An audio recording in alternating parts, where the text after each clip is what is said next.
আমার পরিবারের মানুষ কাছে, শরীয়তপুরের মানুষ কাছে আমি দায়বদ্ধ। আমি শব্দটা বলছি দায়বদ্ধ। সেই দায়বদ্ধ থেকে আমি বলছি সেটা হলো আমাদের এখানে লোডশেডিং ছাড়া 24 আওয়ার্স বিদ্যুতের অল্টারনেটিভ ওয়ে কি, এই ওয়েটা বের করার জন্য আমি মূলত আপনাকে দেখেছি। আপনার কাজটা আমাদের শরীয়তপুর আমার এই 3 উপজেলা থেকে শুরু করেন, তারপর বাকি উপজেলাগুলো শুরু করেন, পুরো জেলার কাজগুলো করতে হবে। আপনি শুরু করবেন আমাদের এখান থেকে।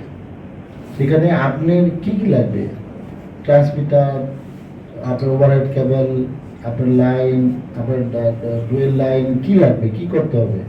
এলসি যদি আমাকে 20 মেগাওয়াট বা 30 মেগাওয়াট এক্সট্রা দেয়, তাহলে অ্যাটলিস্ট আমরা শরীয়তপুরের যে আচ্ছা, ওটার জন্য আমার উপজেলাগুলো একে আমি ভালো বিদ্যুৎ দিতে পারবো। ওটার জন্য কি আমার কেয়ার বিষয়ে আপনার কিছু বলা দরকার নেই। আমি সবার কিছু আহ্বান জানাচ্ছি, বিনীত অনুরোধ রাখছি, যারা গ্রাহক তারা দয়া করে বিদ্যুৎ বিলগুলো নিয়মিত দেওয়ার জন্য সবার কাছে আমি বিনীত অনুরোধ করছি।